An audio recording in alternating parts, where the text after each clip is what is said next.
I couldn't imagine getting a replica wrestling belt. Yeah. Same darts world champion and just put it around my waist. Belt here, belt there, belt here, belt here. Maybe walking out like tag team champions, aren't we? I've got a better walk-on song than the person opposite me. I don't know, because I don't. Can I leave mine there? Got to commit. I'm going to go here just because I know that people are probably going to think it's better, because it's better than mine. I'll probably agree just because of... Yeah, it's more popular, isn't it? Yeah, the popularity, but yours is a great tune. Yeah, it's a good one, isn't it? I think we both got good... I must admit, I never heard your song before, like before you played it at the Worlds. When you hear it once, it does get stuck in your head, yours. You know what I mean? You're singing it through your head and you can't get it out, so... But I think, how does it go? Go on, you take it away.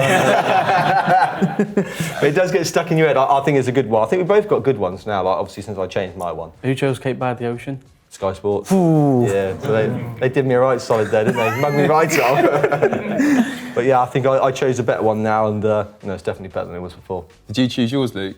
Yeah, since WrestleMania 33, looking at 8 years ago now. Is it an anthem? They played it as the...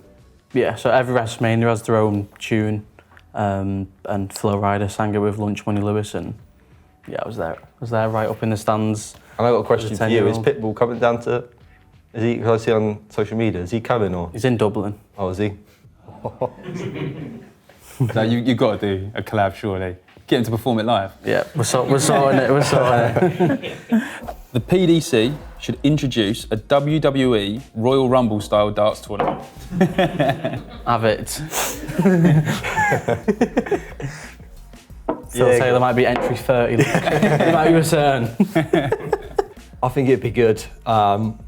The thing is, you probably couldn't rank it or anything because you'd have to make sure that you're not taking too much away from the seriousness of the sport. But I think it would be a good laugh, a good bit of fun. I think the fans would love it as well. In your ideal world, how would you see that Royal Rumble working? I don't think they could go above one leg, a 501. Just straight away, one leg, the loser goes off, and then the next player, they'll do the walk on, and then so on and so on. And getting that, oh my God, it's Phil Taylor's music. Yeah. I can name more PDC players in 30 seconds than the person opposite me. 3, 2, 1. Just because I'm not setting myself down for a fall. If I don't do it, I was right, and if I do, then I'm happy to be wrong. How many do you think you could do in 30 seconds? I could probably do a lot, but I've done this before, and you get stuck, like your mind goes. I reckon I could do easily like 15. More than 15, Luke? Yeah. You're going to call him out on that, Luke? Should we get him to do it? How many do you think he can do first? Oh, we've got a 16. I'll I've seen this before. do 17. Can you do 18 in 30 seconds, Luke? Yeah. 19. What'd you say, 19? If you do 20, I'll let you do it. I'll have a go at 20. Go on. Wow, okay. You've committed to 20 in 30 seconds. So, Okay. 3, 2, 1, go. Me, Luke Humphries, Michael Van Gerwen, Johnny Clayton, Gerwin Price, Nathan Aspinall, Stephen Bunting, Peter Wright, Gary Anderson, Mike DeDecker, Dimitri Vandenberg, Gabriel Clemens, Martin Schindler, Damon Hetta, It's 14. You've got 14 seconds left. Reece Griffin, Nick Kenny. Wow, gone. Yeah, I'm stuck. 3, Rain Van Barneveld, Danny 2, Noppert. 1. Done. Oh, you're so close. How many? That was 18. 18, Luke. I don't know where I went with the Germans and... You missed Johnny, Did I? and then you missed Rob. Rob Cross. Yeah, he's in the Prem. Why didn't I get the Prem? Yeah, that's why I said do the Prem first. And then... But it's harder than you think because your mind just goes. You just can't think of anybody. I can only have done 5, so that's this is my time. Leeds fans moan less than Manchester United fans. Oh, yeah, we moan all the time, so... Yeah, they do. I mean, obviously, because you're in the Championship, we don't see much about, like, if you sign a player or if someone gets injured, if you lose a game. But if we lose a game, it's all over the news, this and that. Do you know what that is, though? I think because you've been at the top for so long, now you're not, and you're not winning as much. I think it hurts more, doesn't it? So that's why you fans... but you're not as bad as Arsenal fans, so that's more important. I'm glad someone said it. But yeah, Leeds fans do love a moan as well, so I can't, agree too much. Any time that we're in the transfer window and we don't buy someone, we complain, and if we do buy someone and he's not the right player, we complain. So obviously, you've both won World Championships. You've both paraded the trophy at your respective clubs. after winning the trophy itself, how does that rank in terms of your proudest moment? At the top, it's got to be, hasn't it? It's a special feeling, and like it's something that obviously you don't really think about when you're trying to win the World Championships. When you do it, and you kind of, it's one of your first thoughts. So get the opportunity. Yeah, you get the opportunity. We're very lucky that we both actually have a good connection with each other's clubs, don't we? You know, I get on really well with the whole of the Leeds team, and you get along well with the Man United team. So, you know, very, very blessed and very lucky to be able to do things like that. They're very special moments, aren't they? Who's got the better stadium at the moment? I think Leeds, to be fair. Yeah. Next question. Yeah. We won't go into that. Look at he's writing down another question now. Who's got the better stadium? Trophies for winning tournaments should be replaced by championship belts. So like wrestling belts? Yeah. I had a thought there of where you go to the next tournament and defend it, but that would make no sense. Yeah. No.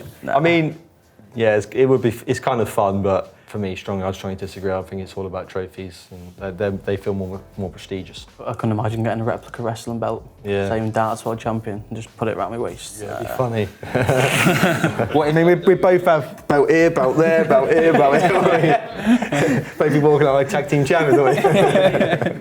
Prime Michael van Gerwen was better than Prime Phil Taylor. I hate this question. Honestly, don't know this one.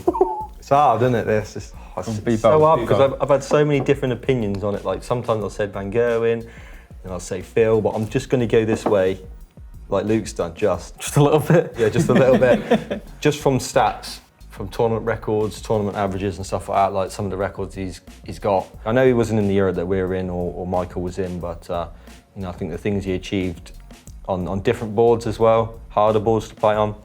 Yeah, I think Phil definitely is the GOAT and the most prime player that's ever been, to be honest. I think it's fair, isn't it? Yeah. Do you think his 16 World Championships will ever be beaten? Well, not by me, it won't be, but maybe by this man, I don't know. I'd probably say no, it won't get beaten. For Luke, obviously for me, it's never going to happen, but you know, if he was in it for another 35 years and 15, 16 more, sounds like 1 in 2, you could do it, doesn't it? But I'm certainly not going to do it. You might be able to, I don't know, but if you can get over 10, you'd be happy, wouldn't you? So yeah. I don't think it'll ever be beaten, no. A 9-darter is a tougher achievement than a 147 break and a hole-in-one. He hates this. So what's that? 9-darter is harder than 147. It's harder than a 147. Yeah.